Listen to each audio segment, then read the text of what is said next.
থাপ্পড় দিয়ে দাঁত ফেলে দেবো, বেয়াদব কোথাকার। মিয়া ফাইজলামি পাইছো মাহফিলের ভেতরে, তোর মামুর বাড়ি মনে হয় এটা? অভদ্র কোথাকার।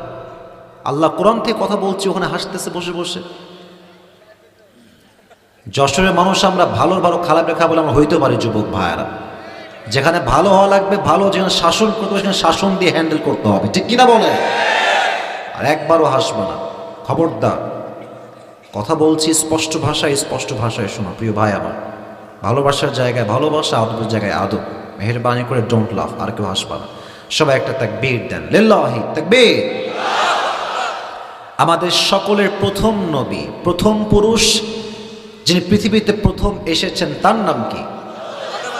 আদম আলাইহিস সালাম। আচ্ছা বলেন তো, আমাদের সকলের মা যিনি আদম আলাইহিস সালামের স্ত্রী ছিলেন তার নাম কি ছিল? হাওয়া আলাইহিস সালাম। আচ্ছা বলেন তো, পৃথিবীতে, এটা অনেকে হয়তো জানেন বাট মাথায় নাই, রিমাইন্ডার দিচ্ছি, পৃথিবীতে সবচেয়ে সুন্দরী মেয়ের নাম কি? সুন্দরী নারী হাওয়া আলাইহিস সালাম। সুবহানাল্লাহ পড়বেন না আপনারা সবাই? দুনিয়াতে তিনি প্রথম এসেছেন আদম আলাইহিস সালামের সঙ্গে। তাহলে আমাদের পূর্বপুরুষ আদম আলাইহিস সালাম প্রথম পুরুষ, প্রথম নবী। তার বাসা ছিল জান্নাতে। আপনারা সবাই জানেন যে উনি জান্নাতে একটা নিষিদ্ধ গাছ থেকে ফল খাওয়ার জন্য ওনাকে আল্লাহ তাআলা জান্নাত থেকে দুনিয়াতে পাঠিয়েছিলেন। তো উনি যখন জান্নাত থেকে ভুল করে ফলটা খেয়ে ফেললেন, আল্লাহ বললেন, আদম তোমাকে যে আমি মানা করেছিলাম ফলটা তুমি খেও না, খেলে কেন? আমি আল্লাহ মানা করেছিলাম তো।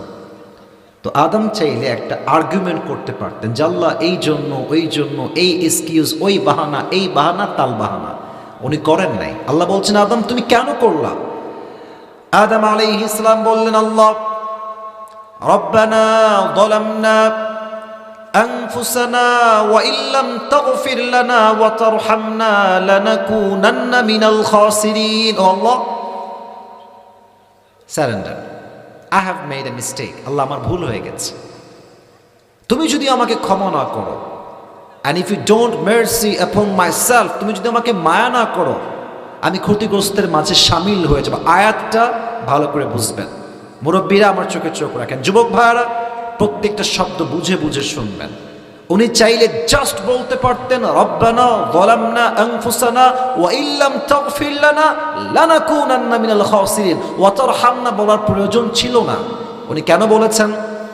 তোমাদের এখানে অনেকের বন্ধুরা তোমরা বসে আছো, তোমার বন্ধু হয়, এখানে আছে না সবাই? এখানে আছে। দেখবা মানুষ যখন বিশ্বাস ভেঙে ফেলে, আমরা হয়তো মাফ করতে পারি বাট আগের মতো আমরা হয়তো ভালোবাসি না। এর কারণ বিশ্বাস নাই যেখানে, ভালোবাসা নাই সেখানে। বিশ্বাস আছে যেখানে, ভালোবাসা আছে সেখানে, ঠিক আছে কিনা বলে? তো আদম বলছে, আল্লাহ তুমি তো আমারে মাফ করে দিবা, এটা আমি জানি, তুমি রহমান, তবে আমাকে শুধু মাফ করলেই হবে না, আগে যে আমাকে ভালোবাসতা, যেমন করে ভালোবাসতা ঠিক তেমন করে আমাকে আবার ভালোবাসতে হবে। সুবহানাল্লাহ পড়ে সবাই।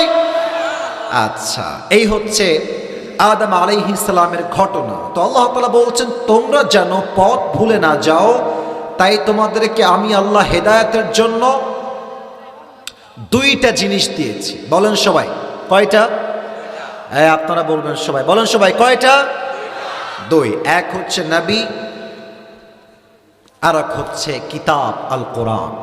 এই কোরআনে আল্লাহ তাআলা কি বলেছেন? যশোরের মনিরামপুরের দোদালিয়ার ভাইয়ারা বুঝবেন। আল্লাহ তাআলা বলছেন, ওয়াতাসিমু বিহাবলিল্লাহি জামিআন ওয়া লা তাফাররাকু। একবার এটার দিকে সবাই তাকান তো, এই কোরআনের দিকে সবাই তাকান। আচ্ছা, এটা কি কোনো রশি মনে হচ্ছে দেখে? আরে ভাই বলো, রশি মনে হচ্ছে দেখে? রশি না, এটা হচ্ছে একটা কিতাব, একটা বই, যার ভেতরে সব পৃষ্ঠা দিয়ে ভরা।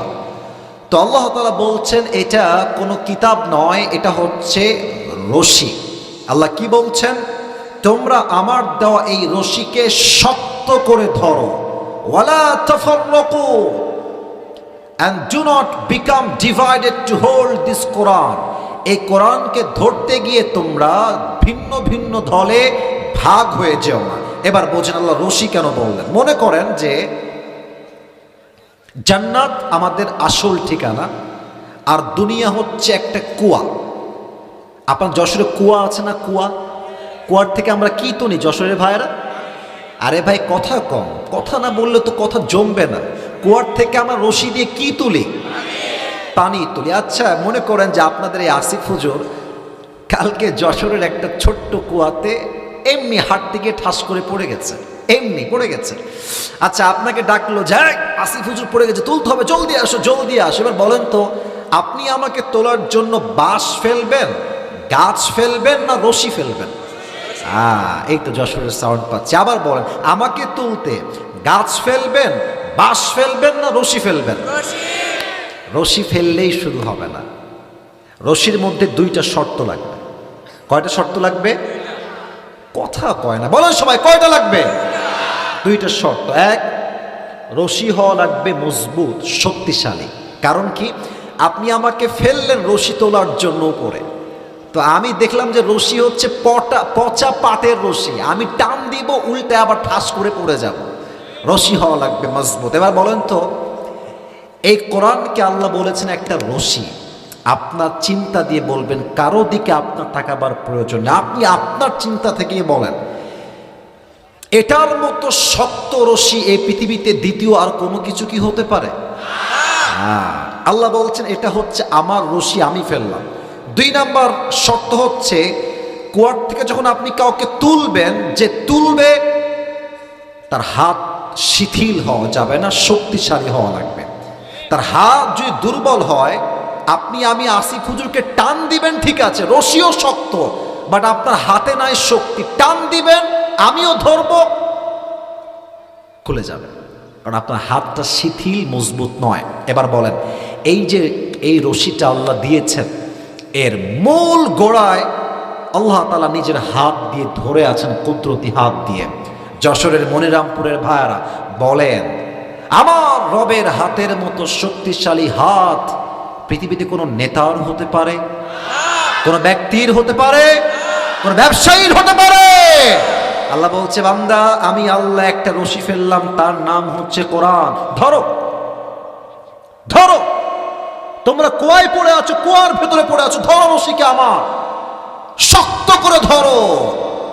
মারামারি কইরো না, অমুকে জামাত, অমুকে চরমনায়, অমুকে কওমিয়া, অমুকে আওয়ামী লীগ, অমুকে বিএনপি, অমুকে সরসিনা, অমুকে কওমিয়া, অমুকে আলিয়া।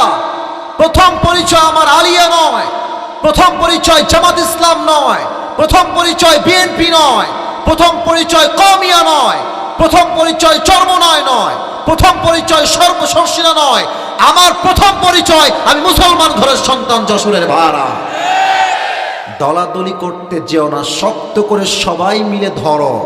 আমি আল্লাহ তোমাদেরকে আবার সেই হারিয়ে যাওয়া বাসা জান্নাত, সবাইকে আবার সেই ঠিকানায় পৌঁছায় দিব। সুবহানাল্লাহ পড়বেন না আপনারা? এটাই হচ্ছে সেই কোরআন। শেষ কথা বলে আমি আমার তাফসিরে ফিরে যাব। আপনারা তাবলীগ নামে আমাদের একটা দেশে কাজ হয়, আপনার নাম শুনছেন তাবলীগের নাম? তাবলীগ জামাত। সকালে একটা নিউজ শুনে আমার দেহের মধ্যে একটা কম্পন তৈরি হয়ে গেছে, আমি অবাক হয়ে গেলাম। আজ তাবলীগের সংঘর্ষে প্রায় 4 জন নিহত হয়েছে। আল্লাহু আকবার, নাউযুবিল্লাহি মিন যালিক। আজ মুসলমানদের অবস্থা কোথায়?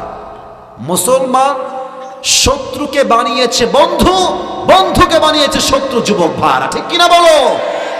আপনি কি তাকায় দেখেন, আমাদের দেশে মুসলমানে দাঙ্গা করে, আর আমাদের সবচেয়ে বড় শত্রু দেশের নাম হচ্ছে ভারত। যুবক ভাইরা, আর এই ভারতের যে সাংবাদিকগুলো আছে, একটাকেও আমার সাংবাদিক মনে হয় না। আমার মনে হয় এরা গুলিস্তানে আন্ডার প্যান্ট বিক্রি করলে বেশি মানাইতো। যুবক ভাই, আমরা জাস্ট মুসলমান ঘরের সন্তান, শান্তি চাই। না হলে এই সমস্ত ভারতের কুলাঙ্গার সাংবাদিকদেরকে সাইজ করতে মুসলমানদের 10 মিনিটও সময় লাগবে না। যুবক ভাইরা ঠিক কিনা বলো? আপনারা মুসলমানরা মারামারি করেন, আর ভারতের মিডিয়া আমাদের বিরুদ্ধে অপপ্রচার করে, তারা সুযোগ পেয়ে যায়।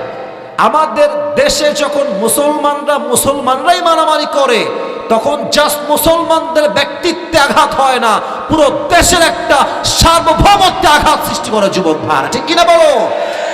আমি তাবলীগী ভাইদের কাছে আমি আসি অনেক অধম, অনেক ছোট, আপনাদের পায়ে আমাদের হাত। দেশটা আমরা দ্বিতীয়বার স্বাধীন করেছি, এটাকে আর বদনাম করবেন না। মনে রাখবেন, মদিনায় আউস এবং খাজরাজ গোত্রের মাঝে সবচেয়ে বেশি দ্বন্দ্ব ছিল। এদের মাঝে কি প্রবলেম ছিল? Ego problem.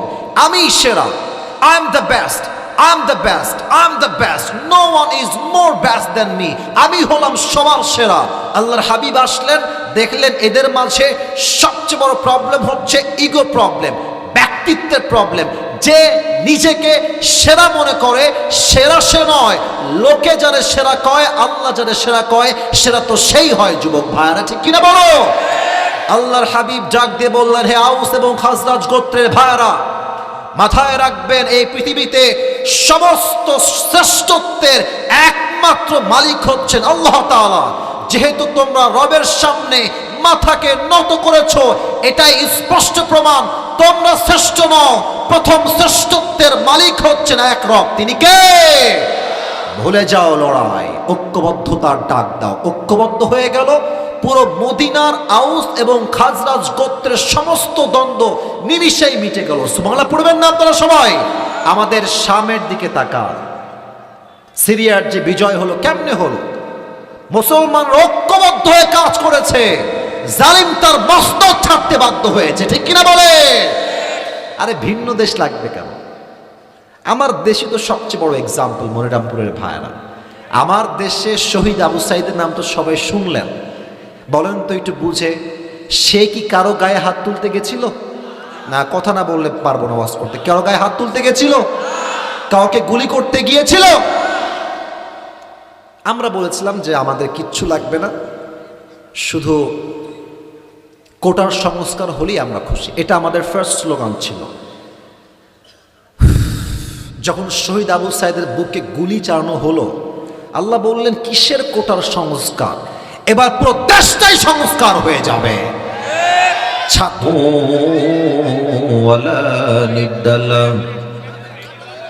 لا مثل له ولا مثيل له ولا كفيل له لا شبه له ولا شبيه له ولا ولد له ولا والد له وهو الواحد الفرد الصمد لم يلد ولم يولد ولم يكن له كفوا أحد ونشهد أن سيدنا ونبينا وحبيبنا وحبيب ربنا وطبيبنا وطبيب أرواحنا محمدا عبد الله ورسوله أرسله بالحق بشيرا ونذيرا وداعيا إلى الله بإذنه وسراجا وقمرا منيرا أما بعد فأعوذ بالله من الشيطان الرجيم بسم الله الرحمن الرحيم وللآخرة خير لك من الأولى وقال تعالى في كلامه المجيد كأنهم يوم يرونها لم يلبثوا إلا عشية أو ضحاها وقال تعالى في كلامه المجيد واعتصموا بحبل الله جميعا ولا تفرقوا وقال تعالى في كلامه المجيد وقال الذين كفروا أئذا كنا ترابا وآباؤنا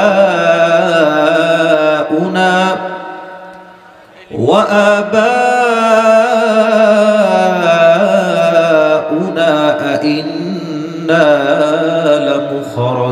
لمخرجون وقال تعالى في كلامه المجيد قل الله يحييكم ثم يميتكم ثم يجمعكم إلى يوم القيامة لا ريب فيه ولكن أكثر الناس لا يعلمون.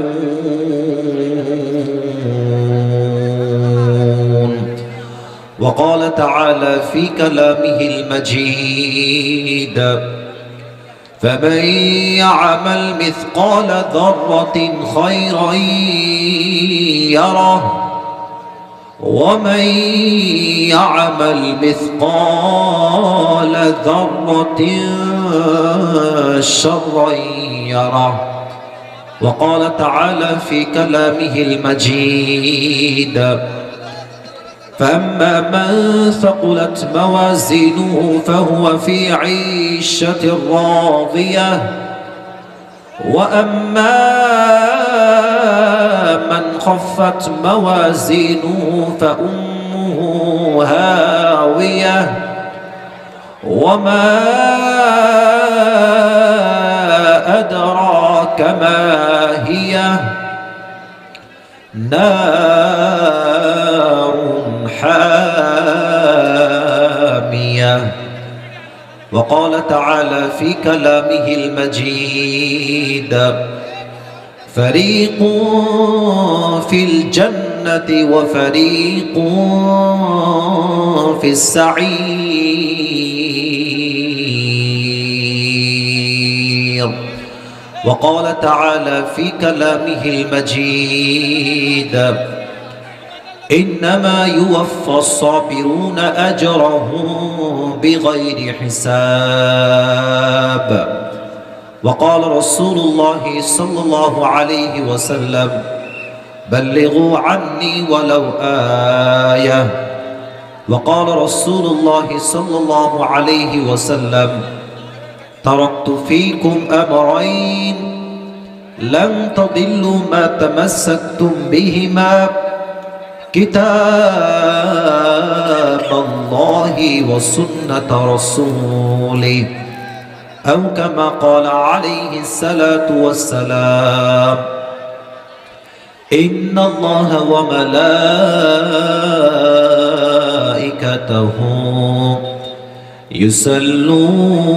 يصلون على النبي يا أيها الذين آمنوا صلوا عليه وسلموا تسليما. اللهم صل على محمد وعلى آل محمد كما صليت على إبراهيم وعلى آل إبراهيم إنك حميد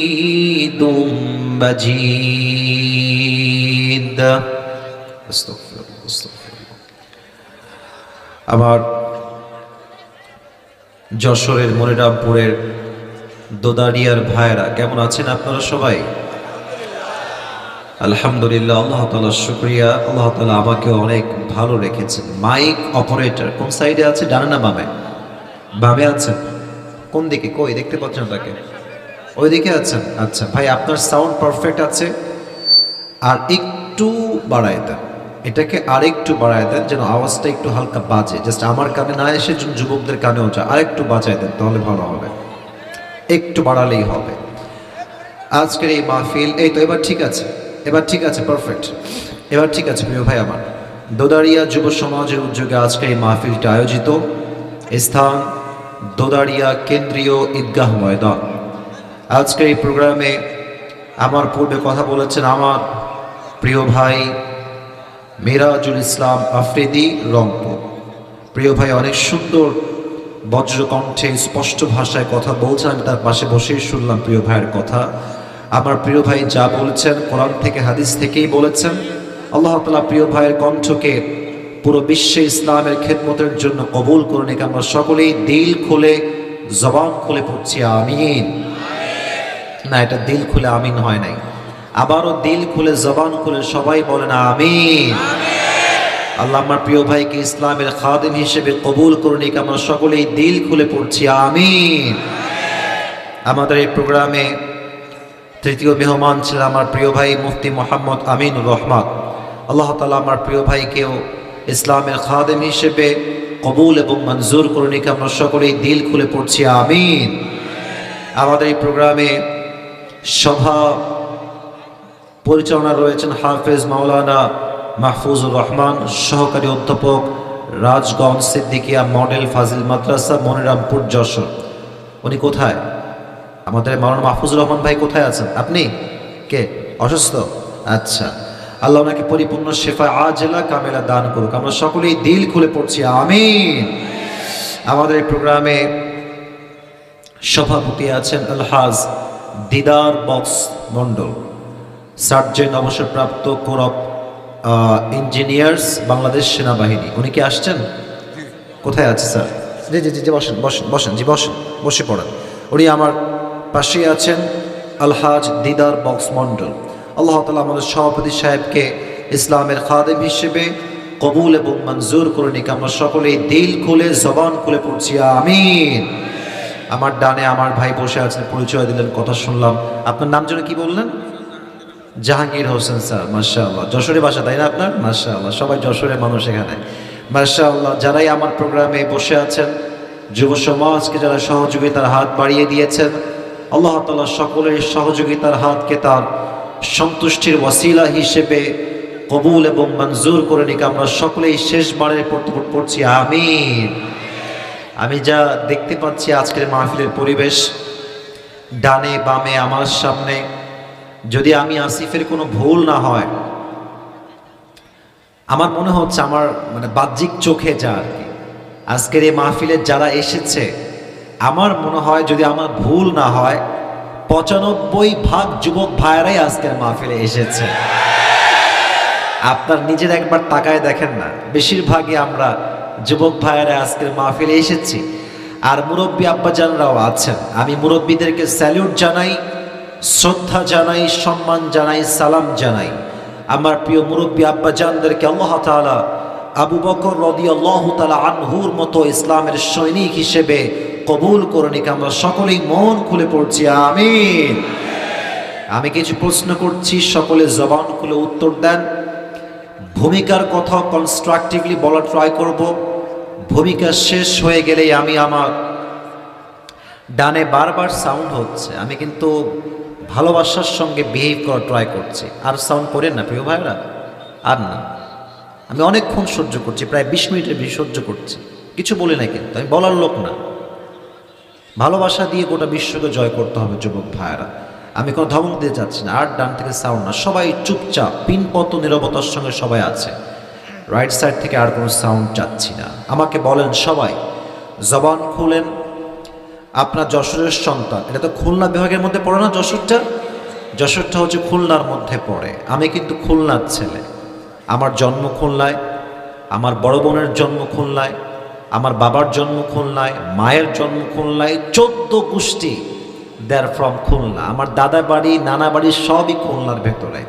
তো আমি যদি খুলনার ছেলে হই, আমার তো মনে হয় আমি যশোরেরও সন্তান যুবক ভাইরা, ঠিক আছে কিনা বল? তা আমি আপনাদের পর মানুষ নই, আপনাদের আপন মানুষ এখানে এসেছে। অতএব আমাকে পর ভাবার কোনো দরকার নাই। সবাই একটা কাশি দেন কথা বলার জন্য।